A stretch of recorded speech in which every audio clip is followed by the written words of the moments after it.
বিয়ের অনুষ্ঠানে অতিথিদের জন্য সাজানো হয়েছিল চেয়ার টেবিল, তবে সেগুলো কোনো হল রুমে নয়, বরং বসানো হয়েছিল সরাসরি সুইমিং পুলের ভেতরে। পানির মধ্যে বসেই খাবার খাচ্ছেন অতিথিরা, চারপাশে ঘুরে বেড়াচ্ছেন জলপরীর পোশাক পরা পারফর্মাররা। ব্যতিক্রমী এই আয়োজনের ভিডিও সামাজিক মাধ্যমে ব্যাপকভাবে ভাইরাল হয়েছে।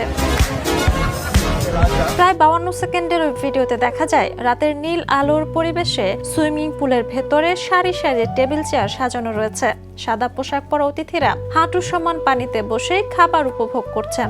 এ সময় মারমেইড বা জলপরীর পোশাক পরা শিল্পীরা অতিথিদের সঙ্গে ছবি তোলা ও কথোপকথনের মাধ্যমে অনুষ্ঠানে ভিন্ন মাত্রা যোগ করেন। তুরস্কের একাধিক সংবাদ মাধ্যমের তথ্য মতে এটি দেশটির বিলাসবহুল বিয়ের আয়োজনের একটি ব্যতিক্রমী উদাহরণ। বিশেষ করে সমুদ্র তীরবর্তী বা রিসোর্ট ভিত্তিক ভেন্যুগুলোতে এমন অভিনব থিমের আয়োজন ক্রমেই জনপ্রিয়তা পাচ্ছে, যেখানে অতিথিদের জন্য প্রচলিত আয়োজনের বাইরে নতুন অভিজ্ঞতা দেওয়ার চেষ্টা করা হয়। তবে ভিডিওটি ভাইরাল হওয়ার পর নেটিজেনদের প্রতিক্রিয়া ছিল মিশ্র। কেউ এই অভিনব আয়োজনের প্রশংসা করেছেন, আবার অনেকে এটিকে অপ্রয়োজনীয় আড়ম্বর বলে মন্তব্য করেছেন।